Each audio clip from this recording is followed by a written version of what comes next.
Well, hello there. Welcome back to my channel. I'm Shayna Cersei, and we are here with another winter holiday themed painting.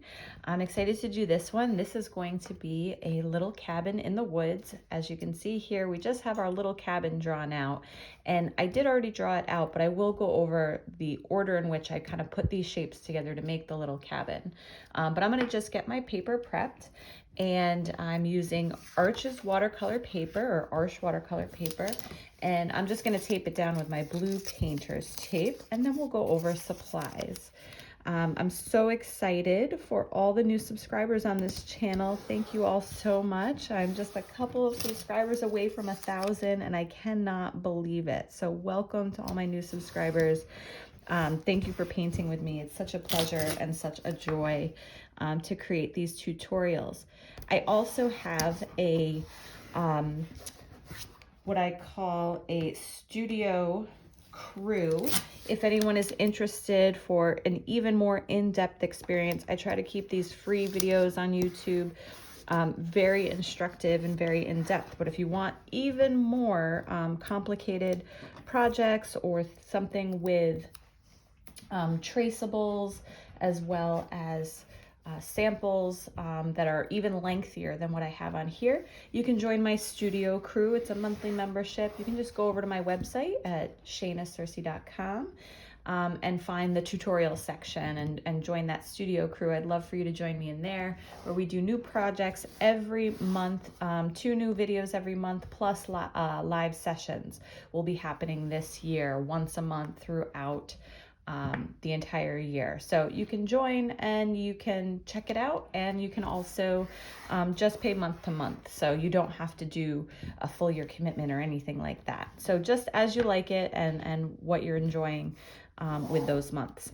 Okay, so we have our little cabin in the woods, and I did tell you I would show you how I kind of drew this on the page. You can see I have quite a few eraser marks, so it took me a minute because I did not use a ruler and I just eyeballed this and did this by hand.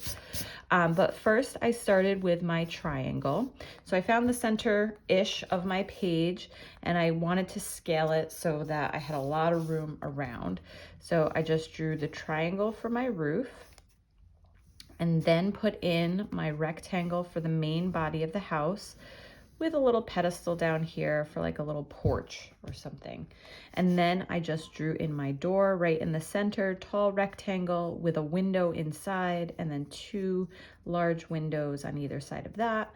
And then I wanted a little something up top, so I drew in this, and you know, I think I'm actually gonna change this to a round window.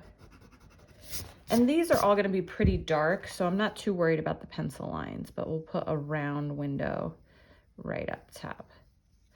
So the windows are really important because those are going to be our very light glowy areas, and then the cabin around it is going to be much darker. So again, I'm not too worried about the pencil lines. I might erase and lighten them up just a little bit now that you've kind of seen it. And then I just have our ground line here, but we're going to be putting lots of trees around our cabin, so it's going to be nice and cozy and tight in there in our cozy winter scene, with that beautiful firelight glowing inside. All right, so now we're going to get started. I am going to be using, let's see here, I have my number 12 brush out, but this cabin is pretty tiny, so I'm also going to get my number 6 brush. So I have a number 12 Velvet Touch, or I'm sorry, a number 10 Velvet Touch and a number 6 today. So I'll use this one for the sky, and then probably this one for the cabin and the trees. Okay, close that up. All right, so let's get into the sky. And I'm going to be primarily using indigo and alizarin crimson. So it's going to make a deep blue sky, as well as pops of purple in there. And we're going to use a wet on wet technique. So I'm going to do that kind of all around my cabin here. I'm not going to worry too much. I'm going to make it lighter towards the horizon line, so darker at the top and lighter as we go down. Not going to worry too much about the details down here because a lot of this is going to be covered by trees. But I love doing these kind of, so wet on wet, we're going to wet the whole page. or I'm sorry, the whole page down to the horizon line. I love doing these kind of fun, I've done northern light skies, but these wintry, kind of cloudy, we'll add snow in at the end, kind of celestial skies. They always come out really cool. They come out different every time, and they're a lot of fun. So this wet on wet technique, we're wetting the whole page. We're making sure we don't have puddles anywhere. We don't want any sitting puddles of water. We want an even wetness across, and you want it to be a little bit more wet than damp, okay? Otherwise, when we put our paint in here, the paint won't flow very nicely. It'll just kind of still sit and bleed a little bit, but won't flow. And now if you wanted to, you could tape your paper down. Mine's taped down to my desk here, so I won't be able to pick it up and tilt it. But if you're taped to a board of some kind, you can definitely pick up your paper and tilt it during this part, and you'll see. All right, so it's nice and wet. You might have to look at it from the side to make sure all the parts are glistening a little bit with that water. I'm using 100% cotton paper, Arsha's watercolor paper. And so it takes a lot of water generally to get it absorbed in. It sucks in that water. It's a very thirsty paper versus like a wood pulp paper where the water is just gonna kind of sit on the top and evaporate from there. So it'll be a little different if you're using a wood pulp paper like Canson XL or another maybe store brand paper. So just be mindful of that when you kind of get into your work, that it might have a slightly different effect, but you can get some great effects with that. You don't have to worry about it too much. All right, so I am picking up indigo right now. So this really dark, deep blue indigo. I don't want to wait too long, but I'm just going to start dropping, oh, look how cool that is, dropping that into the sky. And really kind of haphazardly, I'm going on this diagonal here to give some kind of movement. I'm gonna rinse my brush off. I'm gonna kind of blend down here towards the horizon. So we are kind of lighter down towards the horizon. And you might find you wanna do this more than once.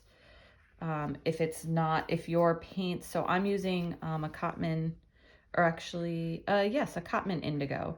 So this isn't professional grade paint. This is a student grade paint, but some of the student grade paints, the pigment isn't as strong. So you do have to do more than one layer to get like a nice saturated deep color, which is fine. You just have to do a little bit more work. So I just added some alizarin crimson to my indigo. So I'm getting this deep purple color over here. I just want some dimension to this sky. So I'm gonna drop in some purple colors as well through here. And again, this is all still wet. This is gonna bleed. Maybe a little more down here so you can actually see those purple tones really clearly. And I like it to be really, really dark right at the top. So adding just a little bit more, almost giving it this vignetted look and this kind of glowing horizon line. All right, so that's our first step. Our sky is in, and you can kind of play with this as much as you want. I'm just using a clean, damp brush right now just to blend this out around the cabin. I'm leaving the area around the cabin really light and kind of glowy. It'll give this kind of ethereal glow around the cabin. So now your next step is going to be to let this dry. So let's pause the video. Obviously, camera magic, you're not gonna see that, but you're gonna wanna let this dry, and then we'll go over putting in our cabin and our foreground for snow. And we're going to be putting in these beautiful bright lights in the windows, be doing just a few shadows in the snow, but we're gonna leave this very white down here for the most part. And then we're gonna add in our big, big trees and our snow and or stars, however you wanna think about that. Okay, so we're gonna pause for just a moment. Okay, and we're back. This sky is almost dry.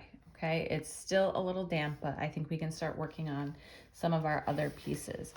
So I'm gonna go in now, I'm gonna grab and work on putting in the highlights for my windows. So there's a bright light inside. There's lots of life and activity in this little cabin in the woods.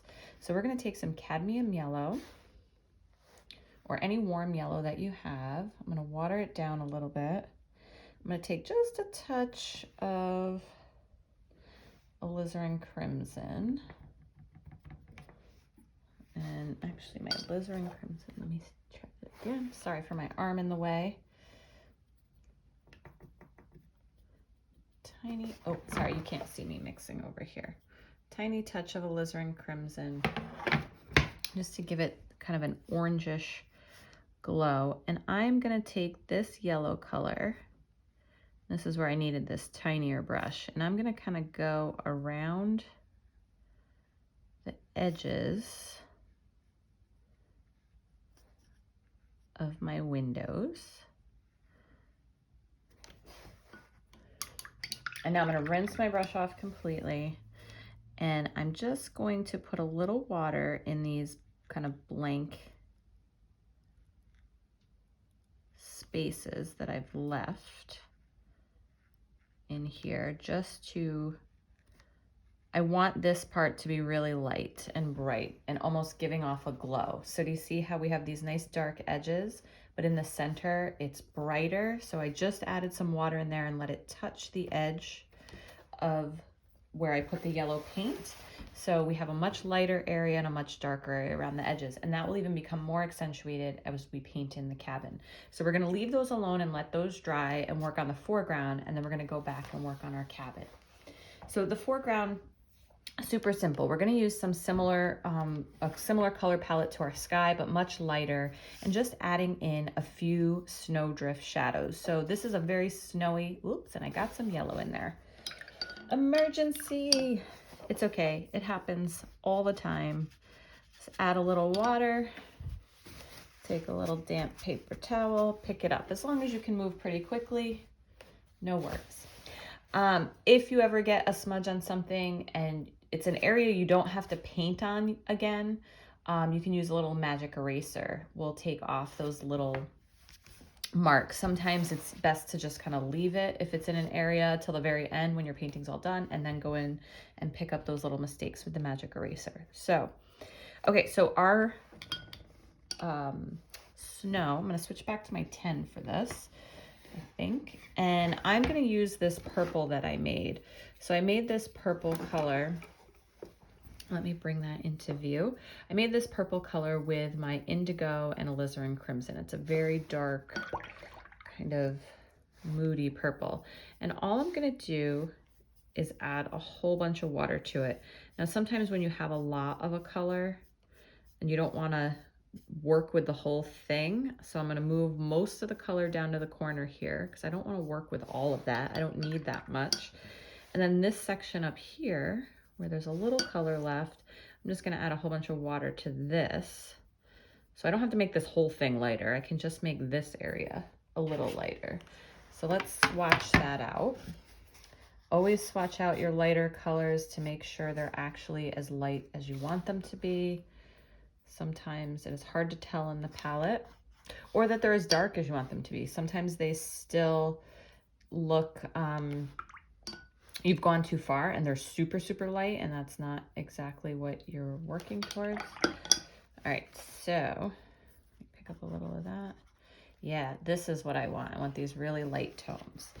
Okay, so I'm just gonna go in here and I'm just gonna pretend there's some snow banks, and basically you're just putting in some shadows of where some snowdrifts might be.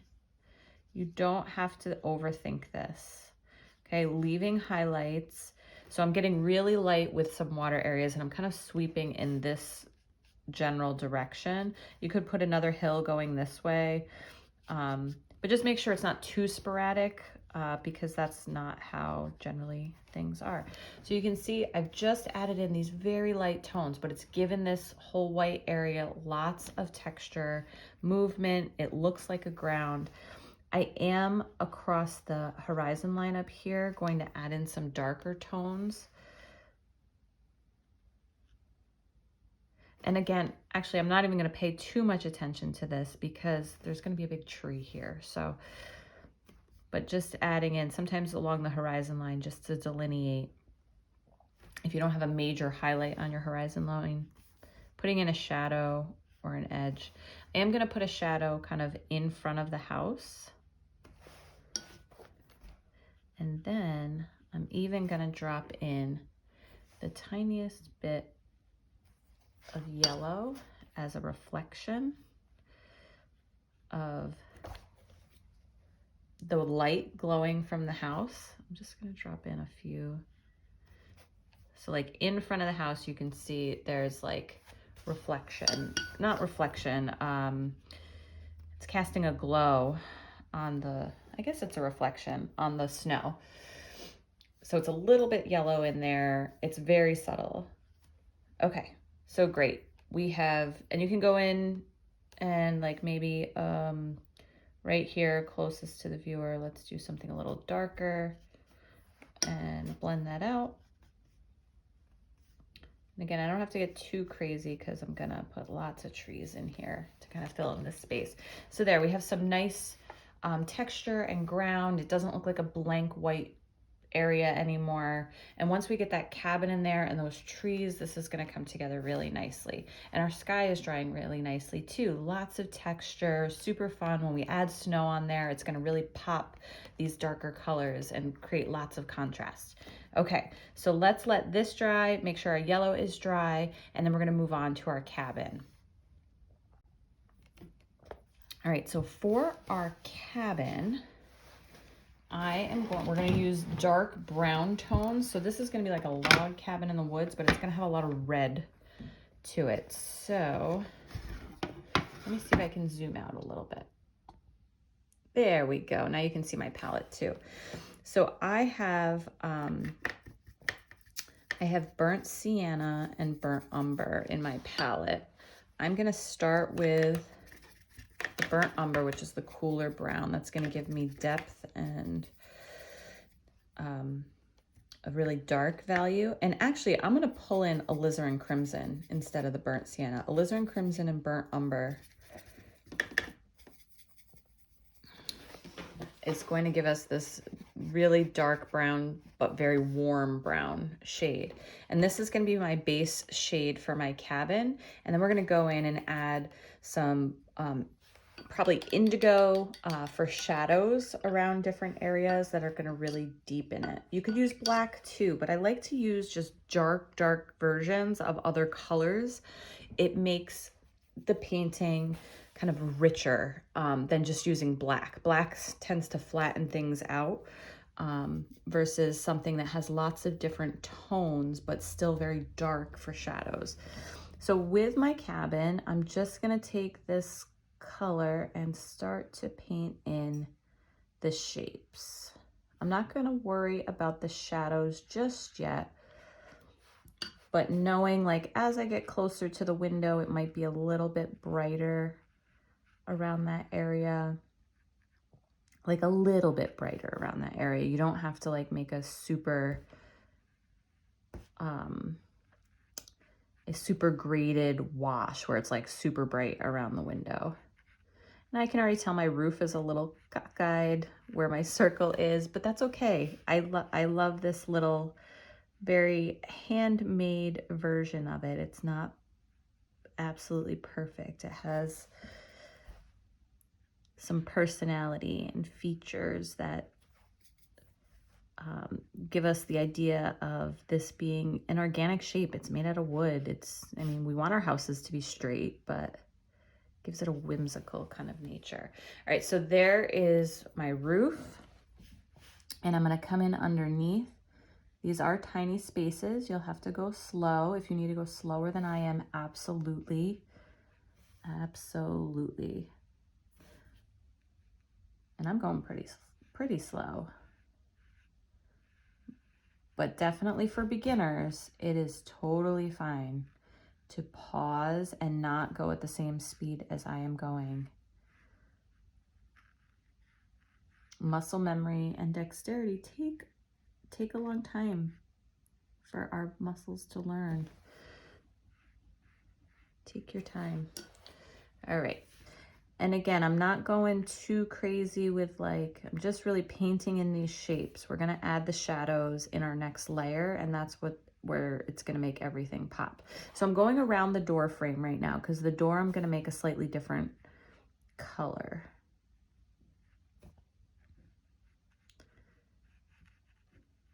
Right, so here's the base of our cabin, and you can see it's really light on this side. It's a little too light for me, so I'm gonna go in just while that's still a little damp and just add a little bit more pigment to that side.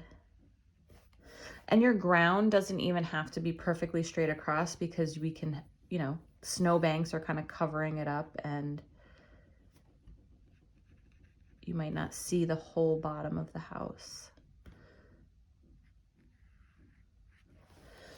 All right, so we have our basis for our cabin. Now I'm gonna go in and make the door a different hue, slightly different hue. It's still gonna be brown-ish, it's gonna be more red. Usually doors aren't the exact same color as the rest of the house. So I just added a bunch more alizarin crimson.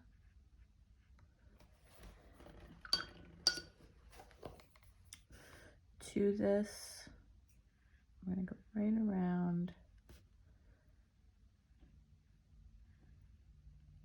You can tell I'm concentrating because I'm not talking a lot. It's probably a nice break for all of your ears. And don't worry if you can't see all the delineation of lines and stuff yet. We'll go back and add that when we add in shadows. And our shadows will also be like separations between doors and windows and things like that. There'll be these darker lines that create wonderful contrast and really solidify our shape. So there is our cabin so far. We have to let all of that dry before we do our next layer on top of that. And I'm gonna see, this is pretty dry. You can see that it's still a little crinkly, and that's okay. When it's completely dry, it'll flatten out all the way. Okay, so this is in the middle of the drying process. So I'm gonna suggest to everybody, let it dry completely. Let's let it dry completely, the whole thing. We'll go in and put our trees in. We will finalize our shadows on our cabin, and then we'll put in our snow. Okay, so be back in a magic 1 second, but I'm gonna wait probably about 5 minutes between these two sessions. All right, and we're back with a nice bone dry painting. So we are very close to being done. I know it feels like a long way away still, but there's really 3 main steps left. 1, adding in the shadows to the cabin. 2, adding in our forest around our trees. And then 3, adding in our snow, which takes all of about 10 seconds. All right, so let's go in and add those shadows to the cabin. So I am going to use, so we have this brown base and we just need a darker value color. So I'm gonna use this indigo and alizarin crimson to make this deep, deep, deep purple. Look how dark it is. It almost looks black, but it definitely has tones of purple in it, blues and reds, and that's what makes things look rich and full. So our shadows are going to be underneath the eaves here. I think that's what they're called. So let's put in a shadow here. So put in a shadow under there. Take my brush, it's just damp, and I'm going to blend that out just a little bit. I'm gonna put a shadow kind of along the edge here on this side. I'm gonna pretend some ambient light is coming in from this side. Maybe the moon, well, it's a very, look at how soft and beautiful this background is. I'm in love with this. This is really great. All right, so I'm also gonna put along my door edge, like this is where the hinge comes together on the door. So we're gonna put a nice dark shadow there.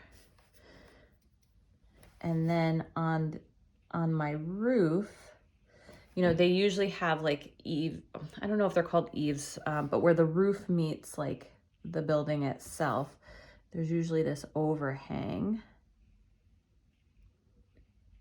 Should learn my architectural words, and then blend that out on this side, but leaving it like,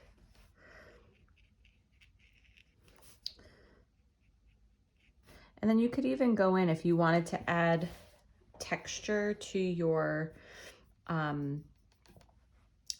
wood, to your cabin here, you could go in and add, well, actually, I'm going to use a fine liner. So if you have a fine liner, when it's dry, you could add in kind of soft stripes up and down to add like paneling, the suggestion of paneling, or lines this way to add the suggestion of, this brush doesn't have the best tip on it right now. It's an older brush, but the suggestion of logs or siding on it.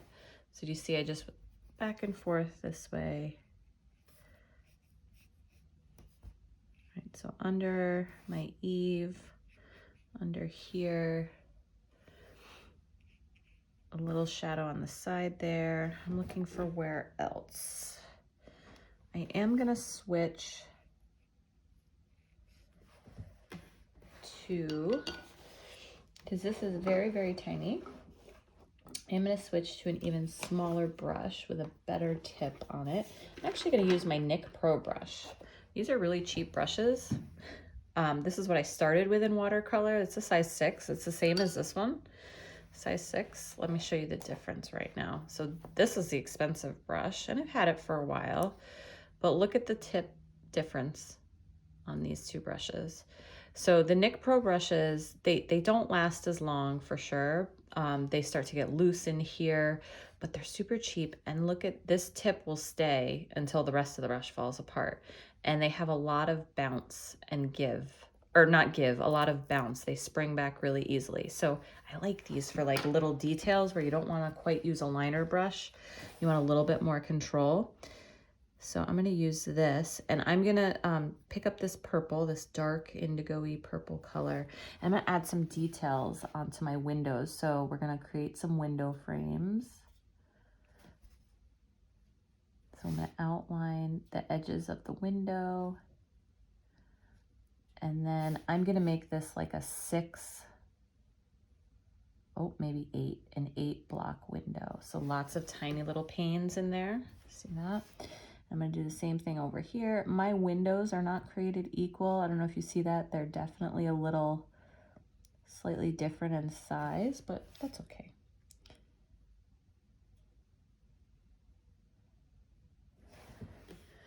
There we go. And then up here, we're just going to do the classic kind of cross across the round window. And I am going to outline this circle, give it kind of a frame around it, make it a little bit more substantial.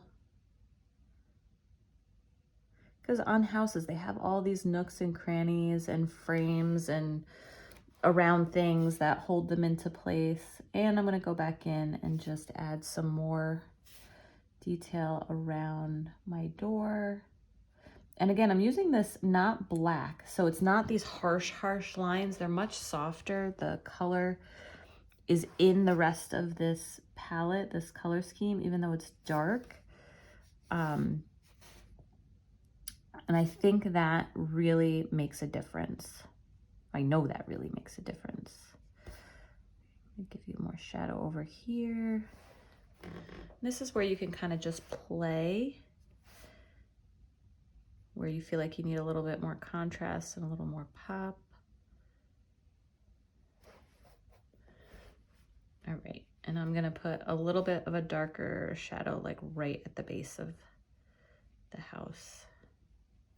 Just giving it a little bit more grounding. And when we add in snow, I think that's gonna all come together. Okay, so there's my cabin. I have my details in my windows and some shadows that have created some depth and dimension. I'm gonna add a little bit more over here, a little bit darker, right along this edge. I can always do more, I have found. I always love to go in and kind of rework a painting and do layer after layer after layer, and I go a little nuts. Okay, so there we go. That extra shadow really made this pop for me. It's gonna dry, it's gonna lighten up a little bit, but I really like that I added that little last extra nudge of contrast.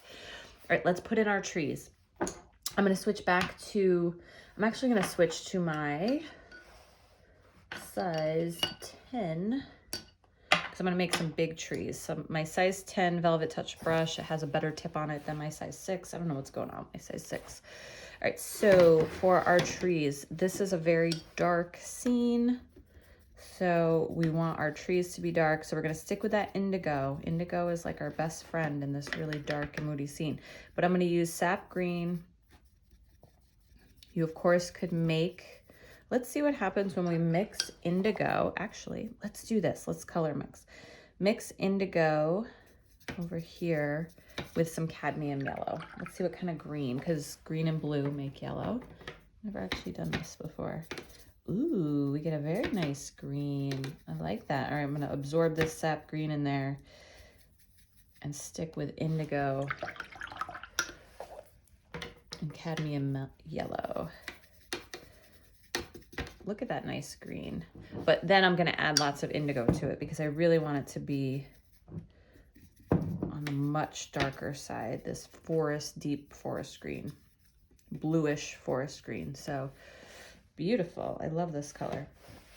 All right, so I'm gonna have most of my trees are gonna be here in the foreground. Now, if you wanted to, when your sky was wet, we could have put in a tree line back here that would have been, you know, bled into the sky a little bit and would have been a nice misty like background of trees. I am going to put all of our trees kind of in the foreground here as if we're like standing in the woods looking at this cabin back here. Maybe I would have put a couple behind the cabin that were a little blended out, but let's see, we can always do that later. So I'm gonna put a big tree. I'm gonna start right here and bring it all the way down to the bottom of the page. And with my trees, I just start going back and forth. And your pine trees, they can take on lots of different shapes. They can be very sparse, so you can like skip lots of space like this. Or they can be really thick and full and have long sweeping branches. But this one's going right off the page, so we're gonna bring it all the way down to the bottom. It's gonna get wider and wider, so it's gonna create this nice little frame around our cabin here. Wider, wider, wider. And I'm really using like the top quarter of my brush. I'm not going way down into the belly of the brush, so I'm not getting down here in these really big thick strokes. I'm kind of staying here. Let's see if you can see it this way. I'm kind of staying up here on the top quarter of my brush, pulling up to my tip in a few spots, letting it skip, and then going back down to create these very erratic, organic shapes. And I kind of zigzag back and forth across the trunk of that tree. Let's make this nice and wide at the bottom.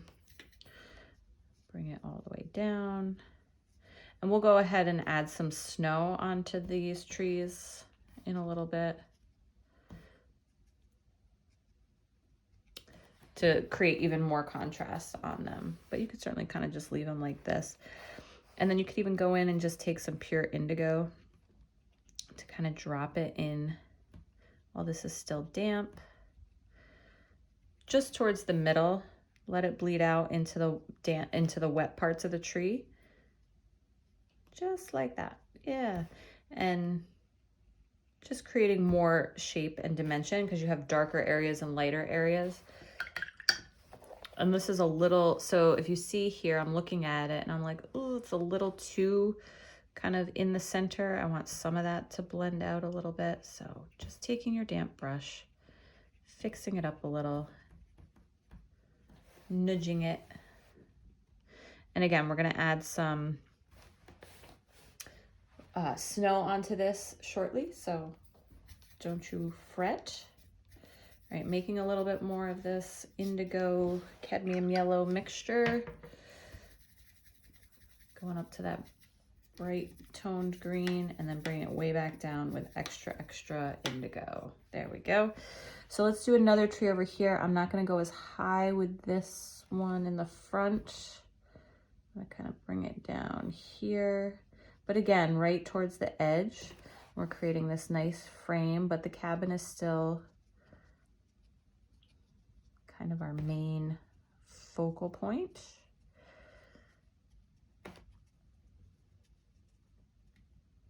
I'm doing these trees so quickly.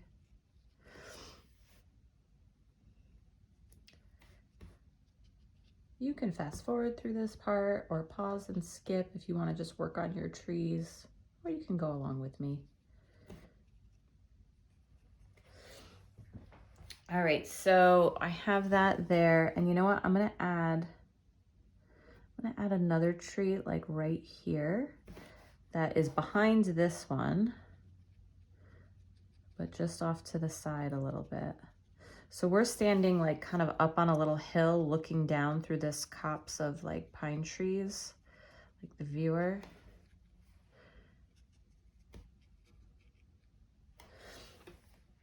And I am wishing I did kind of a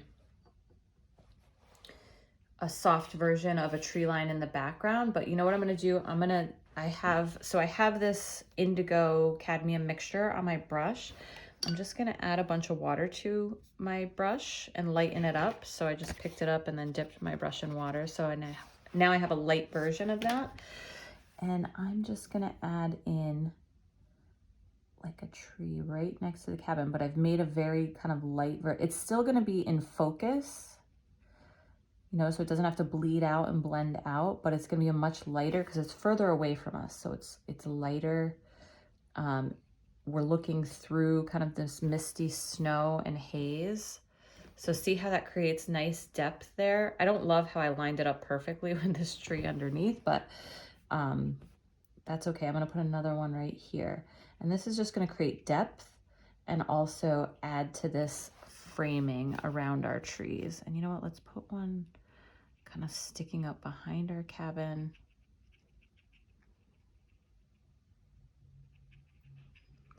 And just along the edge here. And really creating that nice depth. Okay, beautiful, love it. Okay, so let's get that snow in there. So snow, I use Dr. P.H. Martin's Bleed Proof White. Again, these supplies will be in the description of the video. If I can get it open, there we go. So Bleed Proof White, I'm gonna switch back to my Nic Pro 6 because I have a lot of control with this brush. You don't have to have this many brushes. You could do this whole project with one medium-sized brush, but I have them sitting here. One medium-sized brush with a really good tip. Your wash might be a little bit, take a little bit more time, but. So I just took my Bleed Proof White, I watered it down just enough so I have a good flow, so it's not too thick. And I'm gonna go through and I'm gonna add some snow, and this tree isn't completely dry yet, but I'm gonna add, so you should wait till yours dries. See how that's bleeding out? All right, so let's add, this one is more dry than that one. I'm just gonna add a few areas where snow is gonna kind of be sitting on top of these branches. And I'm also gonna add a little snow all on the top of the cabin. Okay, so just putting a thin layer. We're not gonna get too crazy. It doesn't have to be piled high. And maybe just a little on the porch here. There we go. All right, and then maybe even dip my brush in water so I've really watered down, and add it to these trees in the background. But it needs to be not as stark white. It needs to be lighter, just like the trees in the background. So I just dipped my brush in water, and that diluted the bleed proof white, so it's an even lighter version. Okay, and last but certainly not least, actually, let's see. Let me see if I can get a little bit more snow in here. But see how wet that is, and it's just bleeding out? So you do have to let that dry. So just rinse off my brush. We're just gonna go with it.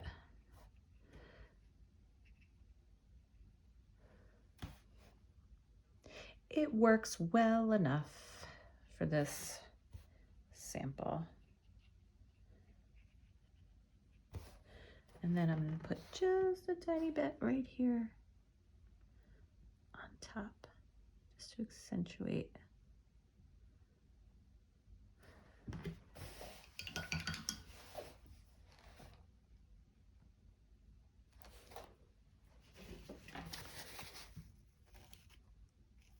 There we go. Perfect. Okay. Now we are just putting on our last little smidge of snow. This is the best part. This is the part where you want to cover up your iPad or your phone or your computer, whatever you're working on, because you do not want to get splattered. I'm taking bleed proof white, watering it down. I'm using my big brush that can hold a lot of paint and water. If there's any areas of the painting you want to cover up for any reason, this would be the time to do it. I'm just not going to do that. Maybe cover up my desk a little bit. As you can see, it has been well loved by bleed proof white. Last time I did a video, I had bleed proof white in my hair, on my face, all over my clothes. All right, that's as good as I'm getting. And we're just gonna take our brush and start to sprinkle. And look how it makes this contrast, these colors in the sky, really pop. Perfect. All right. So you're gonna let that dry completely, and then you are gonna peel off your tape. So you could do this. I'm gonna peel off my tape now so we can get the full effect. So I did this on a 5x7 piece of watercolor paper, which is a little large. You could definitely do this on a smaller scale, on a smaller piece, maybe a 3x5 piece of watercolor paper, and then affix it to like a craft card if you wanted to make a card out of it. Or you could do it like this size or larger and put it in a frame as a nice gift to someone for holiday decor or in your own home. But there is our sweet little cabin in the woods on a wintry day. Thank you so much. I'm Shayna Searcy, and I always enjoy painting with you. Encourage you to keep coming back, and go check out my website, shaynasearcy.com. And if you're interested in even longer, more detailed tutorials, you can join our studio crew there. Take care, everyone.